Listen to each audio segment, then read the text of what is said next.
அயோத்திக்குள் இவர்களுக்கு தடை. ஒட்டுமொத்த நாடும் எதிர்பார்த்த சம்பவம்.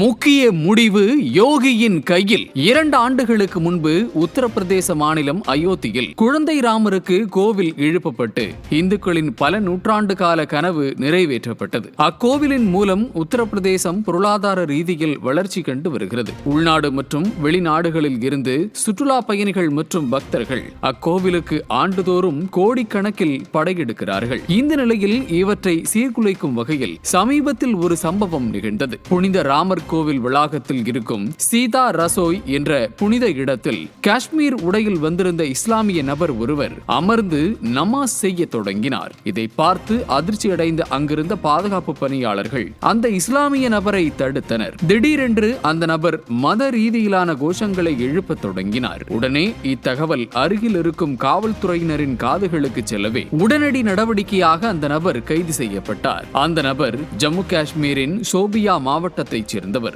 55 வயது உடையவர். உளவுத்துறை மற்றும் காவல்துறை அதிகாரிகள் தீவிர விசாரணை செய்துள்ளனர் என்று காவல்துறை அதிகாரிகள் கூறினார்கள். மேலும் ராமர் கோவில் பிராமண பிரதிஷ்டை செய்யப்பட்டு 2வது ஆண்டு விழா நடந்துள்ளதால் கோவிலை சுற்றி பாதுகாப்பு தீவிரமாக பலப்படுத்தப்பட்டுள்ளது. இந்த நிலையில் இச்சம்பவம் மீண்டும் நடந்திடாத வண்ணம் அயோத்தியின் துறவிகள் சங்கம் உத்தரப்பிரதேச அரசுக்கு கோரிக்கை ஒன்றை வைத்துள்ளது. அந்த சங்கம் அனுப்பியிருக்கும் கடிதத்தில் ராம ஜென்ம பூமி கோவில் கோடிக்கணக்கான பக்தர்களின் நம்பிக்கையின் சின்னமாக இருக்கிறது. அங்கு மத உணர்வுகளை புண்படுத்தும் எந்த ஒரு செயலையும் சம்பவத்தையும் சகித்துக் கொள்ள இயலாது. சூழலை கெடுப்பதற்கும் சமூக நல்லிணக்கத்திற்கு தீங்கு விளைவிப்பதற்கும் திட்டமிட்டு முயற்சிகள் நடத்தப்படுகிறது. எதிர்காலத்தில் இது போன்ற சம்பவங்கள் நடந்திடாத வண்ணம் கோவில் வளாகத்தில் பாதுகாப்பு மற்றும் கண்காணிப்பை தீவிரப்படுத்த வேண்டும். முஸ்லிம் சமூக உறுப்பினர்களுக்கு அயோத்தியில் தடை விதிக்க வேண்டும் என அக்கடிதத்தில் கோரிக்கை வைத்துள்ளது. மேலும் அயோத்தி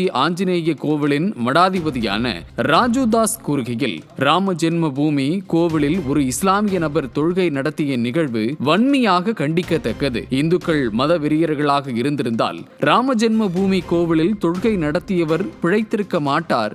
எனவே குற்றம் சாட்டப்பட்டவர்கள் மீது கடுமையான நடவடிக்கை எடுத்திட வேண்டும். அயோத்திக்குள் முஸ்லிம்கள் நுழைவதற்கு தடை விதிக்க வேண்டும் என்றார்.